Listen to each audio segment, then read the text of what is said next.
22 en matière d'autorisation et de virement des crédits pour les sections de fonctionnement et d'investissement. Donc, j'ai un nouveau. Donc, des dépenses supplémentaires au niveau de la section de fonctionnement, des dépenses supplémentaires de chauffage au niveau des centres de. Excusez-moi, mais ça ne marche pas. Je peux pas. Oui, mais il s'éteint.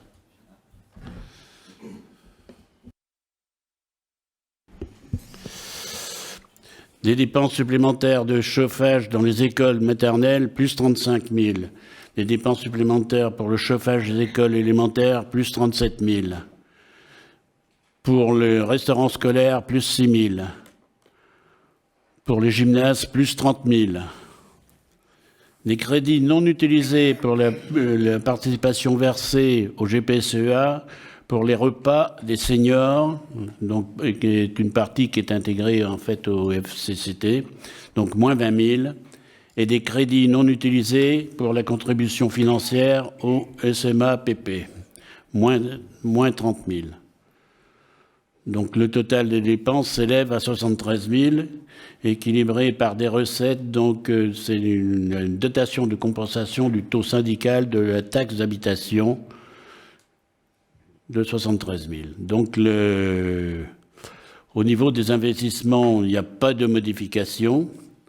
Donc, le budget final, au niveau des dépenses, est de donc BP plus DM 22 plus DM numéro 3, donc un total de 18 893 795. Et au niveau de l'investissement, donc pas de changement, 8 480 925,68. C'est le sens de ce projet d'EDM. Merci. Avez-vous des questions, des remarques? Monsieur Sangoy. Une courte remarque de, comment appeler ça, d'organisation peut-être. On regrette un peu que les notes explicatives soit grosso modo des copier-coller de la délibération elle-même, sans faire une note très très longue, parce que je me doute que les services ont autre chose à faire que de rentrer dans des détails qu'on peut par ailleurs avoir en commission. Plutôt que de recopier la note, ce serait bien, je parlais des services, c'est aux élus de demander ça, hein, c'est pas, je ne mets pas en cause les services bien entendu. Par exemple, on aurait voulu savoir pourquoi, même si je pense qu'il y a une très bonne raison, lors du vote de la DB, de la délibération modificative numéro 2, on n'avait pas encore ces éléments, enfin, justifier un petit peu ce qui explique qu'on fasse une décision modificative dans la note explicative, je suis persuadé que vous allez nous donner de très bonnes raisons, histoire que ce ne soit pas juste un copier-coller, parce que sinon ça ne sert à rien. Autant nous mettre, enfin, on est obligé de faire des notes explicatives, mais on met une délib et puis c'est tout. Y a des choses qui sont retirées, des choses qui sont rajoutées, juste en 2 mots dire pourquoi. Pour moi, c'est le sens que doit avoir la note explicative. Donc ce serait bien que les notes explicatives soient un peu plus qu'un copier-coller de la délib. Voilà, merci. Bon, vous avez pu remarquer que cette note modificative est principalement axée sur le chauffage, enfin, sur les problèmes de chauffage, parce qu'on reçoit petit à petit tous les comptes. Simplement une idée pour mieux vous guider sur un budget de 178 000 euros qu'on avait dépensé, non, 58 000 euros qu'on avait dépensé l'année précédente. On avait budgété beaucoup plus pour 2000. Postérieurement au vote du budget et à la signature de la convention qui fait l'objet d'une délibération distincte. La subvention est donc perçue tardivement, généralement en mai, ce qui peut poser des problèmes de trésorerie à l'association qui doit payer ses charges tous les mois. En conséquence, il est proposé au conseil municipal d'autoriser le versement d'un acompte de la subvention 2023 à l'ESC à concurrence de 15 000 euros correspondant au 4/12e de la subvention 2022 qui s'élevait à 45 000 euros. Questions, remarques? Non. Qui est pour? Unanimité, merci. Alors, le point 6, ça va permettre à Alain de se reposer. Donc, c'est Anna de Almeida qui va vous parler de l'adhésion à la procédure de médiation préalable obligatoire dans certains litiges avec la mise en œuvre par le CIG Petite Couronne. Oui, merci, monsieur le maire. Donc, le rappel du cadre juridique. Après l'expérimentation menée en application du décret 2018-101 du 16 février 2018 et la loi de 2021, 1729 du 22 décembre 2021, a pérennisé et généralisé sur le territoire national la médiation préalable obligatoire MPO, dans les compétences des centres de gestion. Pour rappel, l'objectif de la MPO est de permettre aux parties de parvenir avec l'aide d'un tiers de confiance, indépendant, neutre et impartial, le médiateur, à une solution amiable, fondée en droit et en équité, favorisant dans un contexte budgétaire contraint un traitement plus rapide et moins onéreux. De celui qui l'a fait. Mais si on peut répondre aux autres questions, on va le faire. Je ne pense pas. Même s'il y a un rapport d'activité, l'Infocom a continué à travailler, à fonctionner pendant toute l'année. Donc ces données factuelles de savoir les tickets, les délais de réponse ou les formations qui étaient prévues, si elles ont été effectives, ce qu'il en est pour la Cumbrie, je pense qu'en plus avec les GLPI, ça va très vite à sortir vu que je connais le système. Voilà, mais après, c'est pas après vous, voilà, soyez le relais de ce que nous on demande, quoi. Voilà, c'est tout. D'accord. Merci. Monsieur Sangoy. Oui, pour aller dans le même sens que Mme Lincel, vu que moi aussi j'utilise GLPI dans mon lycée où je suis le responsable numérique, entre un rapport d'activité trop détaillé, comme il a pu l'être les années précédentes, et pas assez détaillé, et de surcroît avec plein de dessins, de photos, de trucs qui relèvent un petit peu du gadget, je pense qu'on pouvait trouver un juste milieu et permettre à chaque commune d'avoir un minimum de données la concernant. Encore une fois, vous n'en êtes pas responsable, mais au conseil d'administration du syndicat, s'il vous plaît, Monsieur Nkombé, portez cette demande. Effectivement, Mme Lincel a raison. Ça n'est pas le président qui rédige, à ma connaissance, les rapports d'activité, c'est quand même les services, et les services doivent pas faire ça tout seuls, ils doivent répondre à la commande du président, quel qu'il soit. Donc c'est le président qui a voulu que ce soit aussi succinct, il faut que ce soit un peu moins. Voilà. Sur le fond, je suis tout à fait d'accord avec vous. Sur la forme, bon, c'est plus complexe, hein, puisque, si vous voulez, là, nous avons eu la chance avec Amitray, je pense qu'il est derrière, là, moi j'ai eu la chance de pouvoir aller visiter le site et de voir avec le nouveau président un certain nombre de choses. Ce nouveau président, moi je le trouve très bien, c'est-à-dire qu'il a beaucoup de qualités, mais il vient d'arriver. Donc ce monsieur-là, Ambroise Thoin, il a fait ce rapport en fonction des données qu'on a bien voulu lui donner.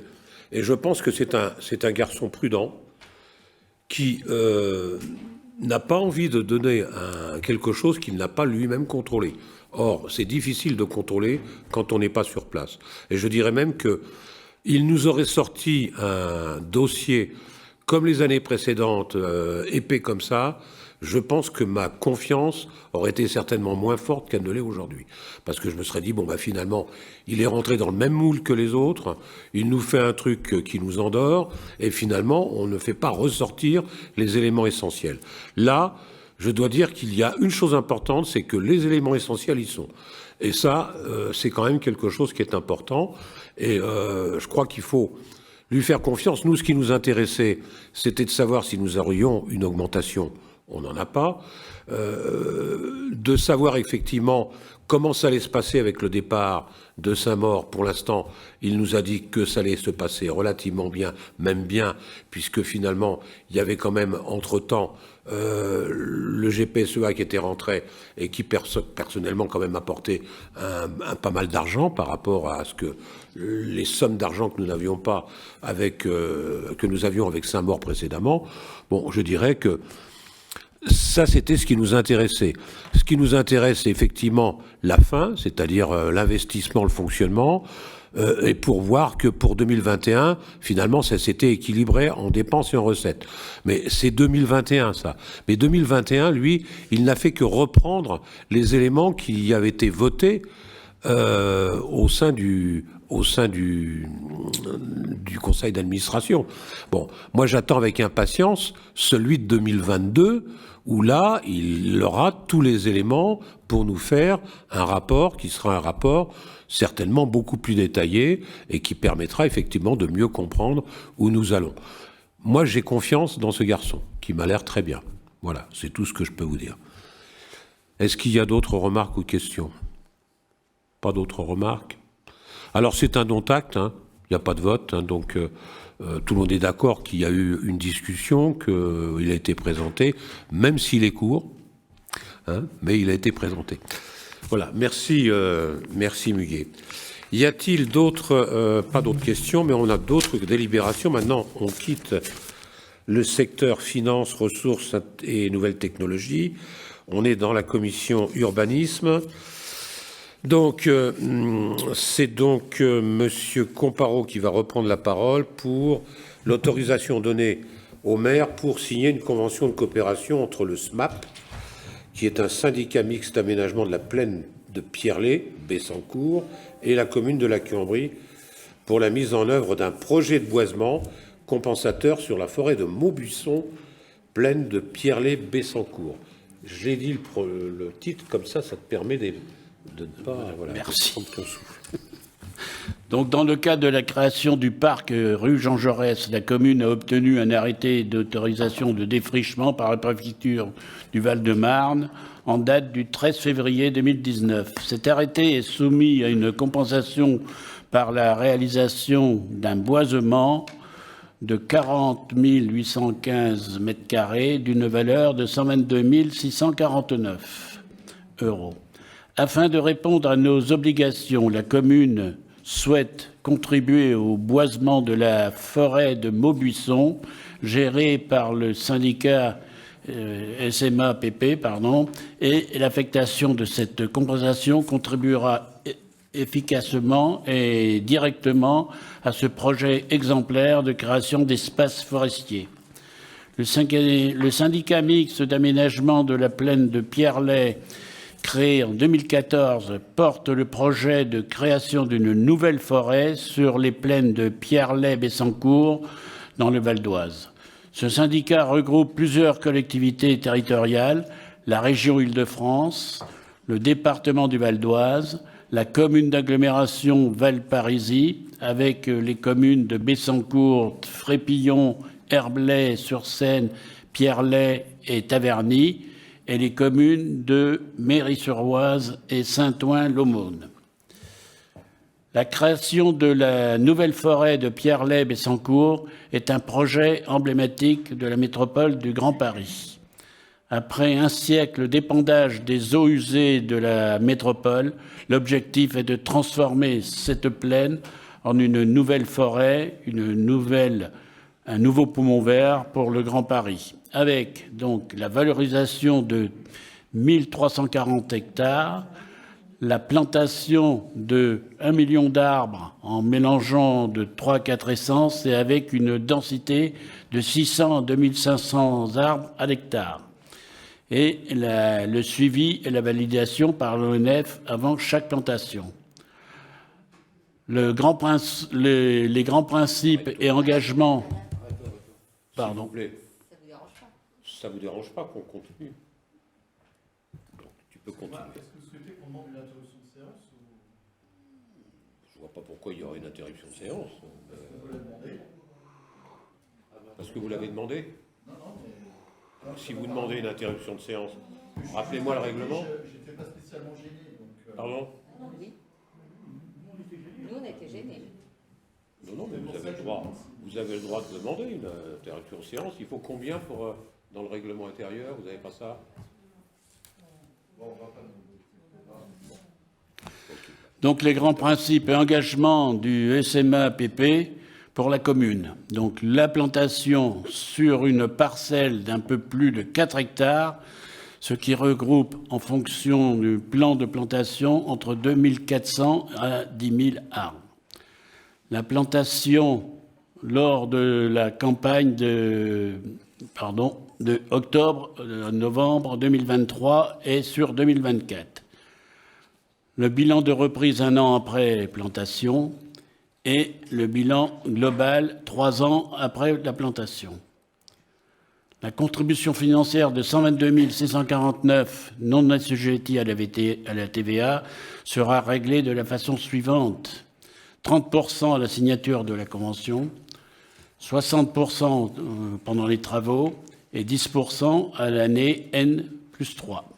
Donc c'est le sens de cette délibération. Y a-t-il des questions? Je pense. Eh bien, on vous écoute. Qui commence? Monsieur Sangoy.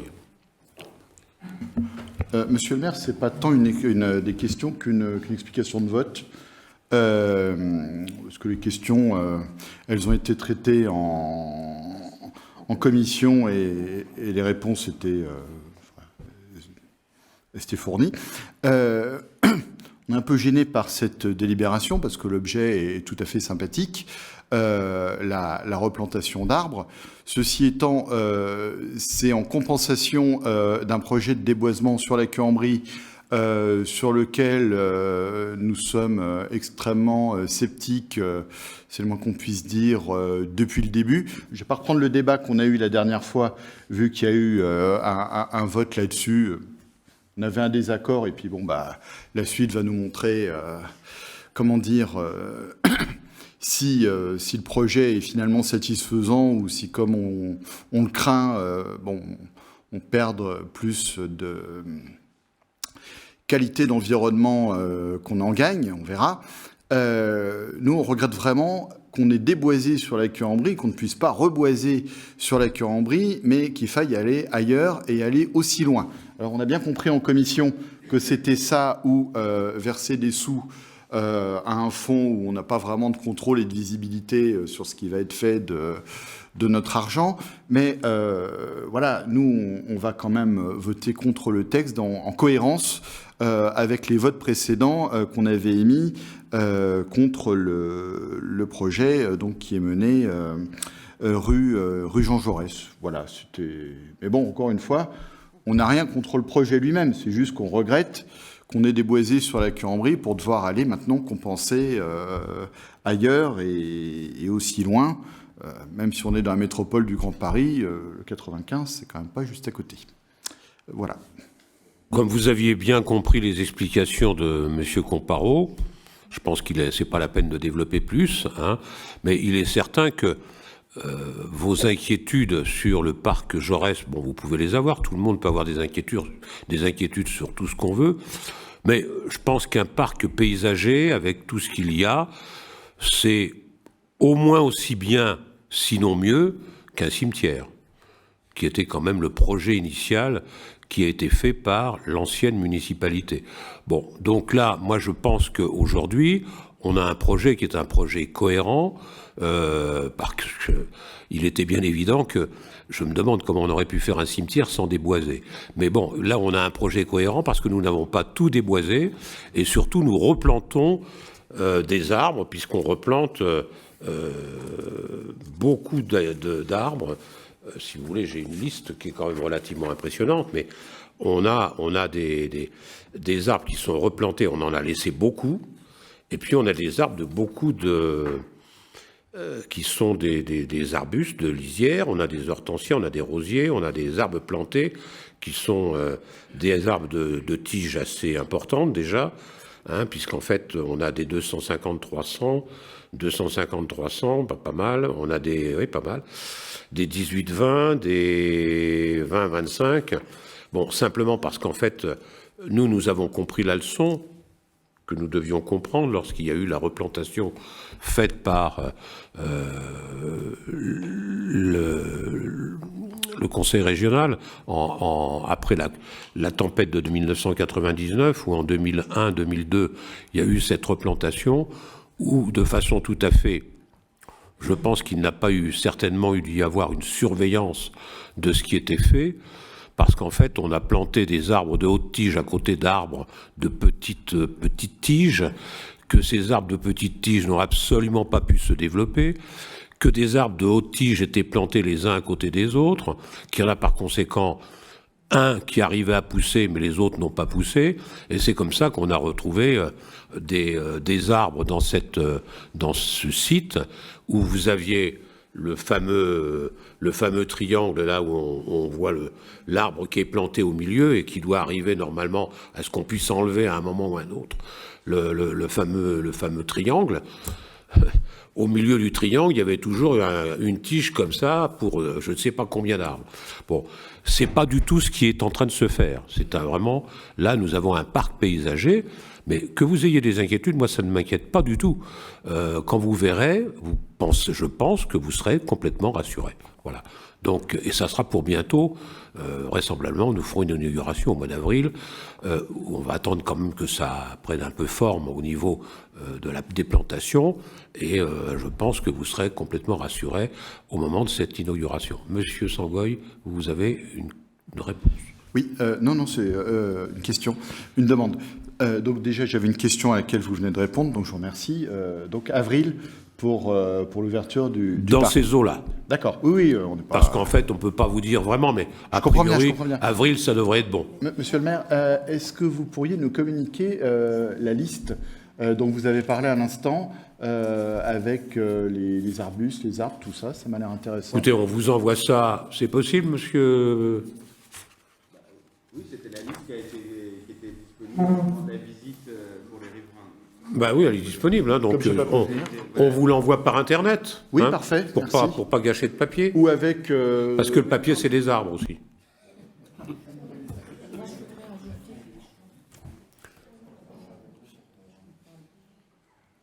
Ok, c'est bon? Vous êtes d'accord? Vous êtes mis d'accord? Madame Gay. Oui, je voudrais ajouter. Mais bien sûr. À l'occasion de vous montrer des photos de la propriété d'Henri Rouart. Et vous verriez sur ces photos, eh bien, qu'il y a de nombreuses prairies, c'est-à-dire pas d'arbres. Et il faut savoir que la propriété Rouart, c'était pas un bois à elle seule. Voilà. Donc, on vous montrera les photos. Mais les espaces boisés classés restent. Voilà, c'est ça qui est quand même très important. D'exagérer du temps, mais d'abuser du temps du Conseil. C'est juste que Madame Gay a raison, je veux bien voir les photos, au contraire, mais je me souviens les avoir déjà aperçues, vous avez tout à fait raison. Nous, on a aussi un souci avec l'ensemble des projets sur la zone, y compris avec tout ce qui est prévu sur la Nationale 4. Ça explique aussi pourquoi on est aussi sensible sur cet espace-là. Voilà, c'est par rapport à un ensemble. On a des accords de fond, c'est pas plus dramatique que ça. Hein. Par ailleurs, on vous remercie pour toutes les explications que vous nous avez fournies. Et pour cette délibération, qui est contre? Très bien, parfait. Je dirais même très très très bien. Alors, donc on va passer à la délibération suivante, la 10. Alors, la 10, c'est l'avis du conseil municipal relatif à la dérogation de la règle du repos dominical pour les commerces de détail situés sur la ville de la Cuambrie, dans la limite de 12 dimanches pour l'année 2023. Et c'est Madame Hélène Mèche qui va vous expliquer tout ça. Donc, l'article L 3132-3 du Code du travail indique que dans l'intérêt des salariés, le repos hebdomadaire est donné le dimanche. Cependant, plusieurs dérogations permettent d'organiser le travail ce jour-là existent. En effet, le maire peut décider, après consultation préalable du conseil municipal, dans les établissements de commerce de détail où le repos hebdomadaire a normalement lieu le dimanche, la suppression de ce repos jusqu'à 12 dimanches par an pour chaque commerce de détail suite à la loi du 6 août 2015 pour la croissance, l'activité et l'égalité des chances économiques. Donc c'est comme chaque année en fait, hein, les mêmes magasins qui demandent en fait cette dérogation. Donc Monsieur le maire a été saisi pour l'ouverture des dimanches en 2023 par certaines branches de commerce. Donc les branches magasins de vente de produits alimentaires pour les dimanches 10, 17, 24 et 31 décembre 2023. Pour les magasins de commerce de vente de prêt-à-porter au détail et accessoires s'y rattachant, ça correspond en fait plus ou moins aux périodes de solde. Donc 15 et 22 janvier 2023, 25 juin 2023, 2 et 9 juillet 2023, 3 et 10 septembre 2023, 26 novembre 2023 et 10, 17, 24 et 31 décembre 2023. Pour les magasins d'équipement d'entretien et de réparation automobile, donc toujours au mois de juillet, les 2, 9, 16, 23 et 30 juillet. Pour les dimanches 6, 13, 20 et 27 août 2023. Et pour les dimanches 3, 10 et 17 décembre 2023. Et pour les concessions automobiles, 15 janvier 2023, 12 mars 2023, 11 juin 2023, 17 septembre 2023 et 15 octobre 2023.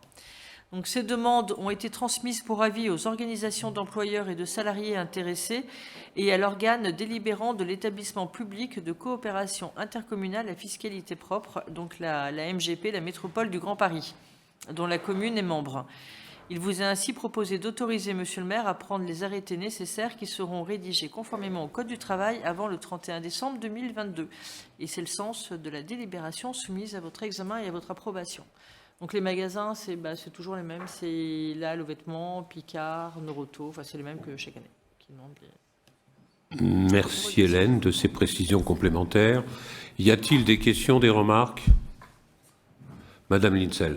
Voilà. Ça va être une remarque, même si là on a un peu nous tendancieux sur ce sujet.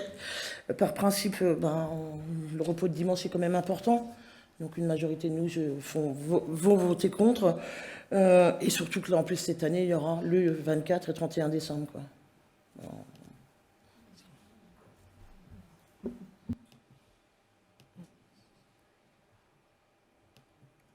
D'autres remarques? Oui, Madame Lambert. Est-ce que vous pouvez mettre et approcher votre micro parce que je n'ai pas bien entendu même ce que disait Madame Linsel. Ah bon? Non, mais allez-y, approchez-vous le micro. Vous pouvez l'approcher et le baisser. Non, mais moi, c'est pas une remarque, c'est juste effectivement parce qu'on va pas voter du tout la même chose dans notre groupe, et notamment moi, puisque moi, je suis pour le travail le dimanche, et donc c'est par rapport à ça, c'est surtout par rapport aux étudiants. Voilà, parce qu'effectivement, le dimanche, c'est souvent les étudiants qui travaillent, et vu la précarité des étudiants actuellement, heureusement qu'il y a encore ça pour pouvoir leur donner un petit peu d'argent et pouvoir manger. Donc c'est la raison pour laquelle moi je vote pour. Voilà. Merci. D'autres remarques ou d'autres questions? Non, là je crois qu'il faut passer, c'est un avis, mais enfin je pense qu'il faut quand même... Non, c'est un vote. Oui, c'est un vote, oui, je sais bien, mais c'est marqué avis, mais il faut voter. Un avis, ça vote, c'est favorable ou pas favorable. Donc, qui a un avis favorable sur cette note explicative? Un avis défavorable? D'accord. Donc là, on a fait le tour. Merci, Madame Lambert.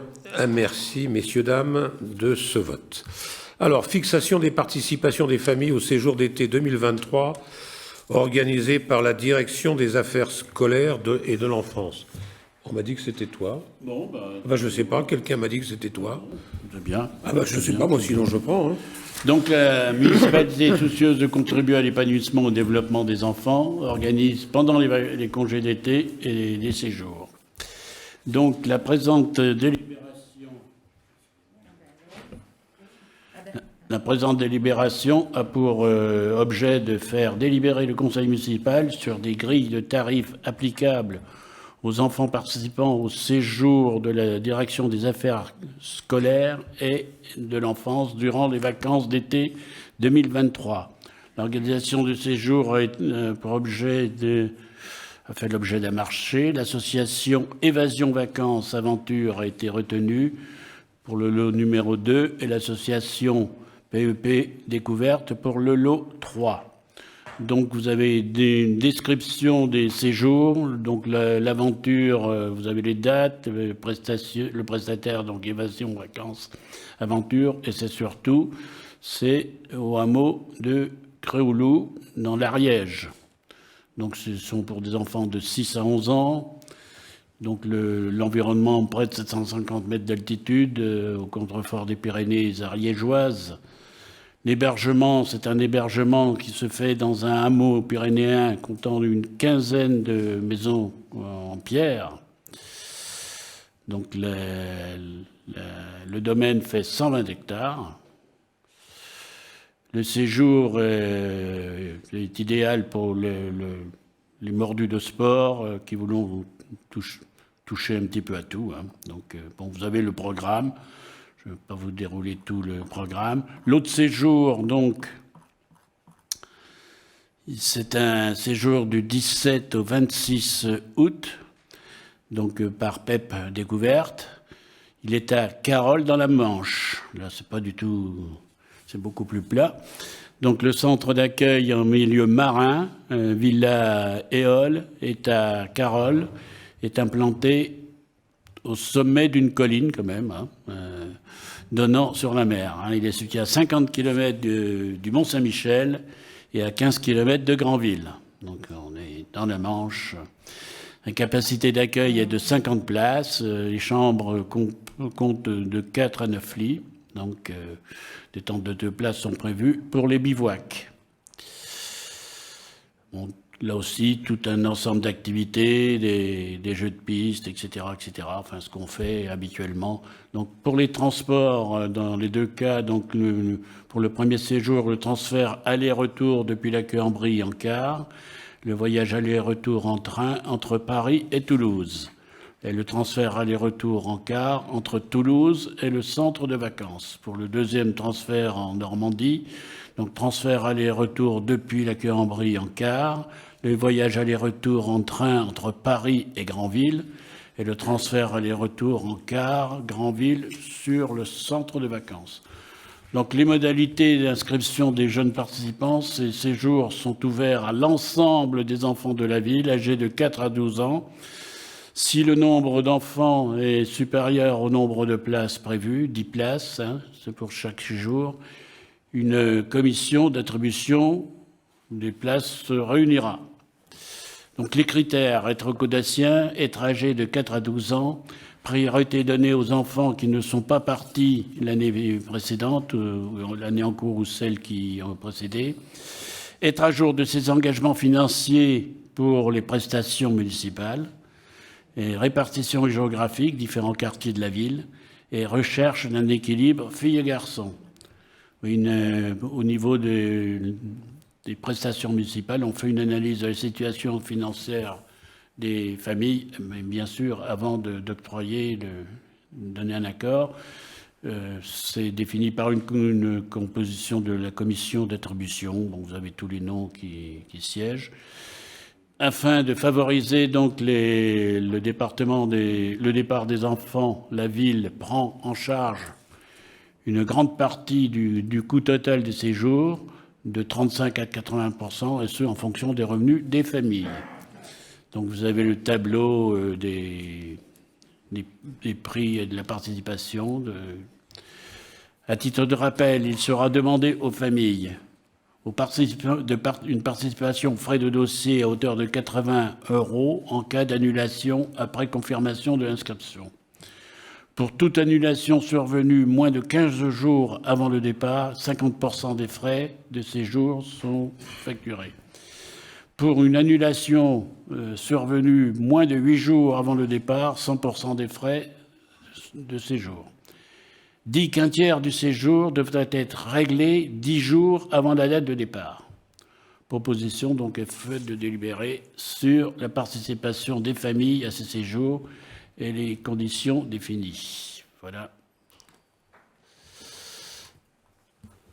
Très bien, merci Alain. Y a-t-il des questions, des remarques?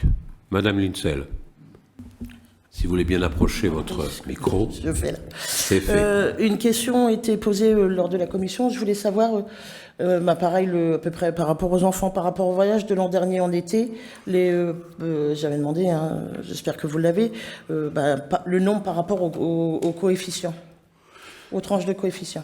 Alors, je ne l'ai pas, j'ai vu circuler, et comme je ne savais pas que c'était moi qui... J'ai vu circuler un tableau que je vous transmettrai, où il y a une étude qui a été faite sur les localités des personnes qui ont participé au voyage. J'ai vu ce tableau, donc il existe. Ah, ben voilà, monsieur le maire a tout. Hein.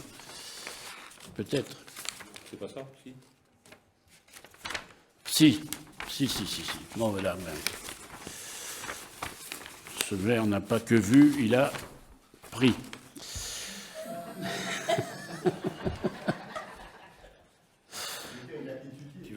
Donc, le séjour. Moi, je veux bien que tu. Parce qu'ils ont mis des. Bon, moi je suis comme monsieur Comparo, là, on me donne pour le ski février 2022, pour les séjours de juillet 2022, j'ai donc 10 enfants, donc 10 familles, a priori, dont la tranche se situe entre D et I,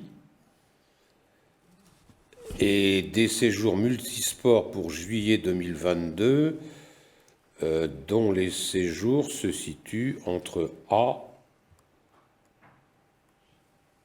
et G et I. Voilà. Pardon? Je m'excuse, mais c'est pas du tout... C'était pas ça la question? Non.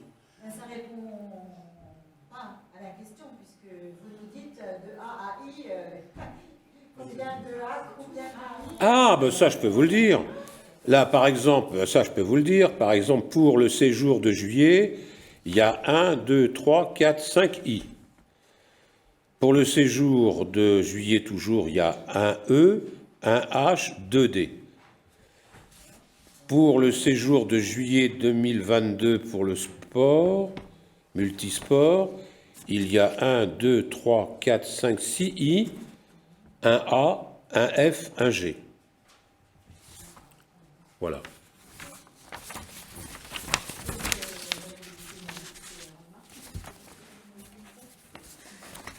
Donc juste une petite remarque, on les demande chaque année, c'est très intéressant effectivement, et on voit que le calcul du quotient est surtout les familles les plus aisées qui peuvent partir.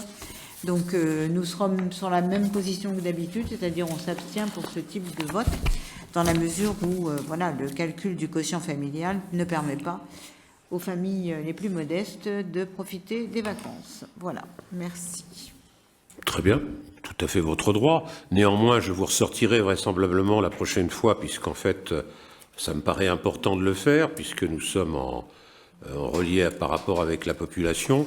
Je ressortirai les votes qui ont été effectués dans les saisons précédentes, c'est-à-dire donc dans la municipalité précédente, avec les différents rapports, c'est-à-dire de A jusqu'à vous alliez de A jusqu'à F ou quelque chose comme ça, de savoir combien il y en avait qui étaient des A, surtout combien il y en avait qui étaient des B, parce qu'en fait ceux qui partaient qui étaient A, ils payaient très peu, et ceux qui étaient B pour 1 € supplémentaire de quotient familial, ils payaient quasiment presque le triple de ce que payaient les autres, ou le quadruple.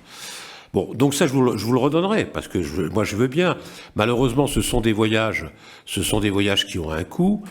Il faut tenir compte qu'il y a le transport. Il y a des animateurs qui accompagnent. Ces animateurs, il faut bien qu'on paie leur séjour également, parce que le séjour n'est pas gratuit pour les animateurs qu'on envoie. Hein, voilà. Donc, c'est vrai que ça a un coût.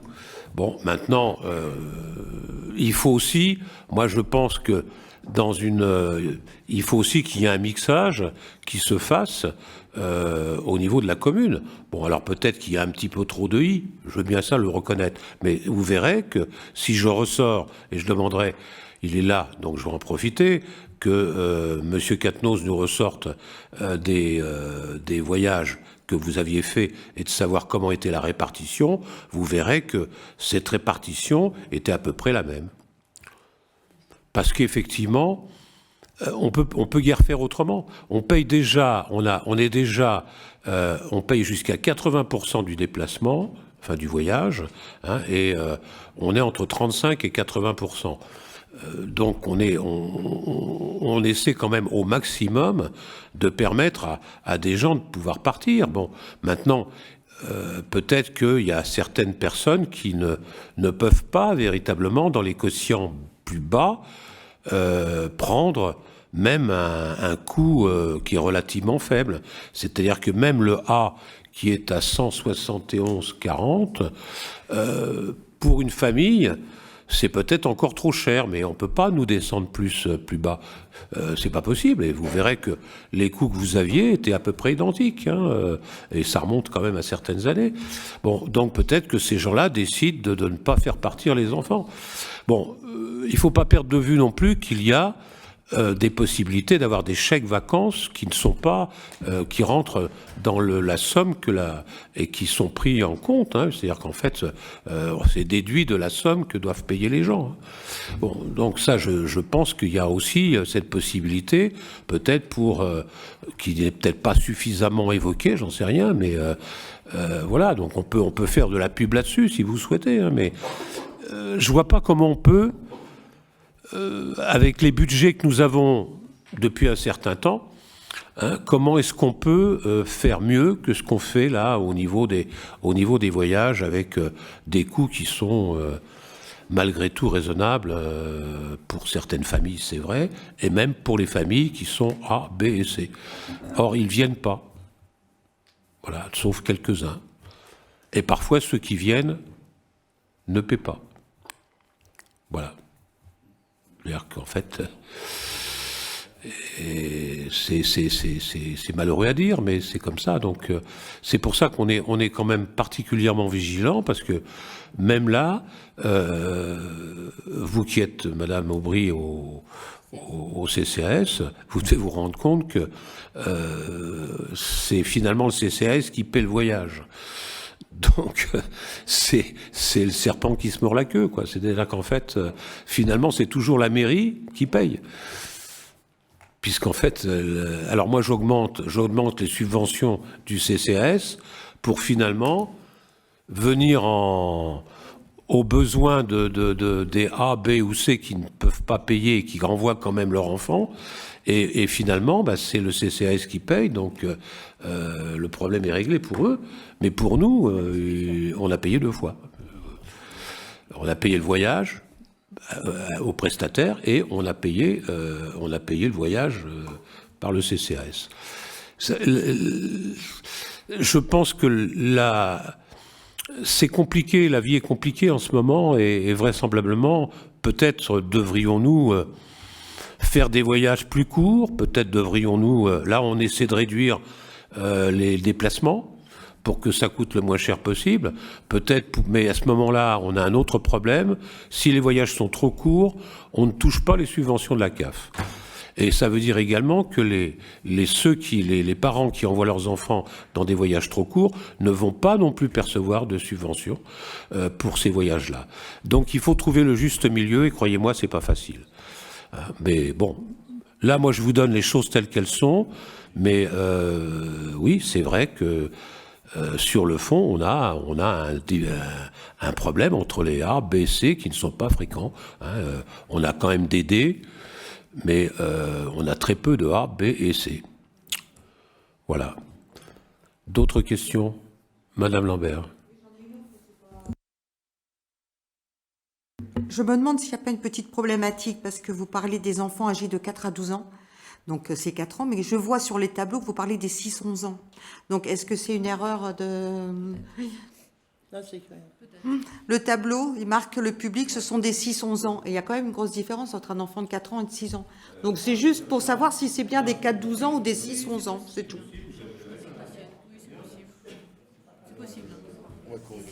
Parce qu'entre 4 ans et 6 ans, il y a une belle différence quand même. C'est pas du tout les mêmes prises en charge. Ouais. Donc c'est 6 ans? Oui, parce que 4 ans, je trouvais que c'était petit. Ouais. Mais partout, c'est noté 4 ans, mais c'est juste...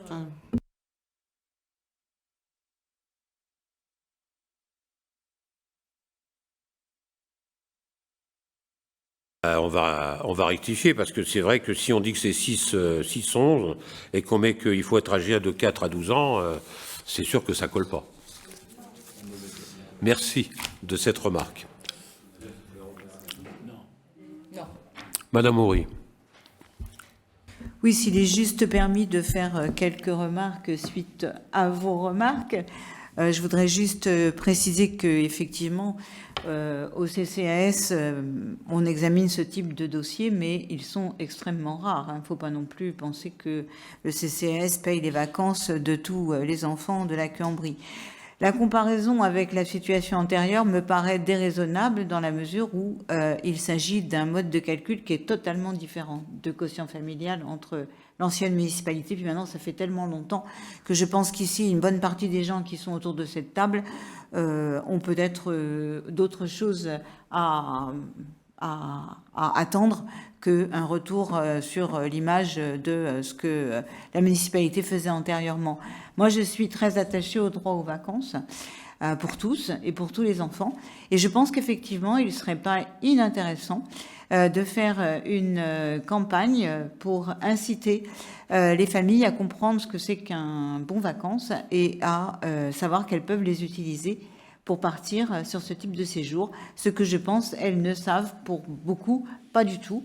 Et peut-être que ça mériterait effectivement de faire un effort, puisque elles ont droit aux prestations CAF, l'aide aux vacances c'est la CAF, et que effectivement pour beaucoup d'entre elles, elles ont un quotient qui est élevé parce qu'elles ont des prestations CAF, mais du coup elles pourraient avoir des bons vacances de façon conséquente. Donc moi je retiens cette proposition. Merci d'adhérer à cette proposition, Madame Aubry. Enfin, c'est de renforcer cette communication, parce qu'on le fait, mais c'est de renforcer encore de façon plus importante cette communication pour espérer avoir un peu plus de gens qui pourraient partir dans les catégories les plus basses. Oui. D'accord, mais je suis très content de voir qu'il y a une proposition qui vous a intéressé dans ce que j'ai dit. Et je vous en remercie. Y a-t-il d'autres questions ou remarques ? Non. Eh bien, je vous propose de voter. Qui est pour ? Qui est contre ? Qui s'abstient ? Parfait, très bien. Alors, je pense que nous avons terminé ce conseil. Voilà, donc c'est bien fini. Les petites informations de fin de conseil, je crois qu'elles sont au début. Alors, les prochaines dates... nous n'aurons pas, vous savez que nous n'avons pas de vœux au sens strict du terme, mais nous aurons notamment quand même ce que nous faisions si nous n'avons pas la Covid qui revient, mais nous aurons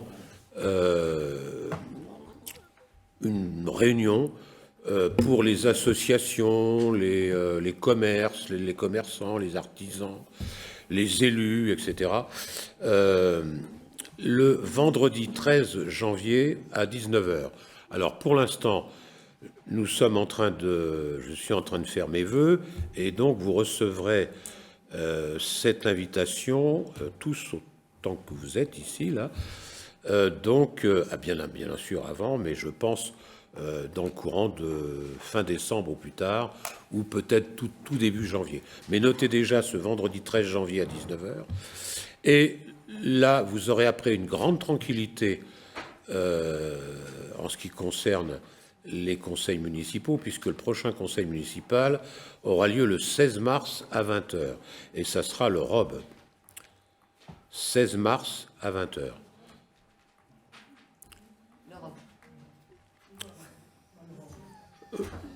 Pas la robe, hein. Non, mais non. Mais non, monsieur Kirkadel, non. On n'est pas dans une démonstration de... On pourrait, remarquer, faire un défilé, mais je ne pense pas que ce soit le lieu et l'endroit. Pas d'autres questions ? Eh bien, je considère que là, nous sommes libres. Merci de votre participation. Il me reste à vous souhaiter d'excellentes fêtes de fin d'année, un joyeux Noël, puisque ça s'appelle Noël, un joyeux Noël, une bonne fin d'année avec un passage entre l'année 2022 et 2023 très agréable. Et puis on se retrouve le vendredi 13 janvier autour d'un petit pot d'accueil sympathique pour passer le début de cette année ensemble. Voilà. Merci à vous. Avec du rhum.